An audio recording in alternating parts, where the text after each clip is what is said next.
what's your message to your partners in the Arab world, and in particular, the leaders of Saudi Arabia who have grown closer to Russia over the last 2 years, and in particular, since Russia's invasion of Ukraine? This is something deeply political and important for Estonia, deeply important for the continent of Europe, but perhaps less important for those leaders on the ground in the Gulf. How are you bridging that divide?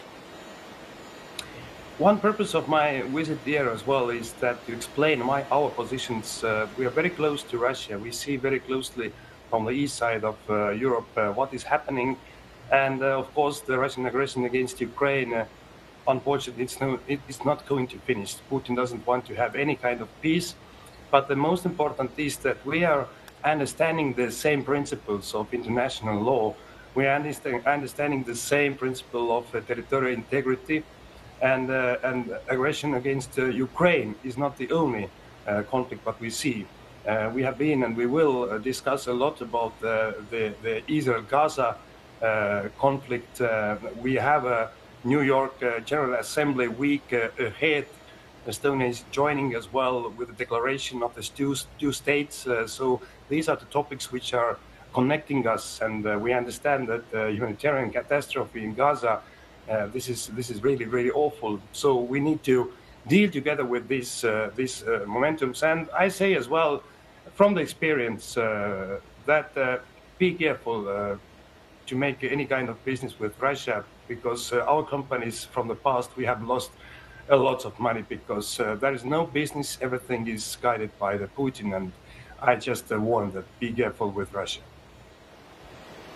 Well, of course, you're on the ground in the kingdom today. The kingdom maintains very close political and energy ties with Moscow. And I wanted to ask you about how Europe is responding to that as well, which, of course, Estonia plays a key role in. Do you think these new European sanctions on Russia go far enough? And will there be additional sanctions on Russian energy in the aftermath of this US push to try and crack down on the funding of Putin's war machine?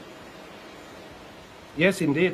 We are in a position in Europe, and we are very much united that, unfortunately, Putin doesn't want to have any kind of peace, even the ceasefire. Just a couple of nights ago, Putin bombed Kiev, the capital of Ukraine, with more than 800 drones and ballistic rockets. So this is something, we cannot talk about the peace. And that's the reason why we have decided to put more sanctions on Russia. So the 18th package was already very strong about the oil price cap mechanisms to lower that. But the next one is coming within the next month, I do hope. And also European leaders are now in Washington this week to negotiate with President Trump. Because, to be honest, President Putin has played with President Trump to win a time, because he has not put anything on the table. No ceasefire, no real willingness to meet President Zelensky and Trump to talk about the peace. So we must be clear with Putin that we must stop his war machine. And all our analysis are showing that the first thing is that Putin is not winning this war right now. The first thing, but the second thing is that his economy is running out. So this kind of common pressure will help to find a peace. And this is something that everybody, as well Ukrainians, wants to get. Foreign Minister, Europe has also been accused of being hypocritical on this issue, though, because the continent has failed to get serious about cutting off Russian gas. And actually, if you look at the numbers here, Russia still makes up 14% of EU imports when it comes to gas. That is up from last year, not down, even after all of the pledges to cut Moscow out. So Europe's still really looking at a very challenging issue here when it comes to these energy imports. The plan on the ground is to ban Russian gas by 2028. Estonia, of course, supports that. But how do you deal with divisions inside the Union from the likes of Hungary, from Slovakia, for example, who are obviously not aligned with Estonia's view here? Yes, exactly. That is our concern as well, that we are more united than ever before.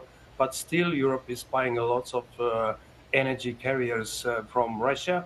But our sanctions, they have a decrease the trade between European Union and Russia during the last 4 years like 60%. So we have done a lot, but many things we need to do more.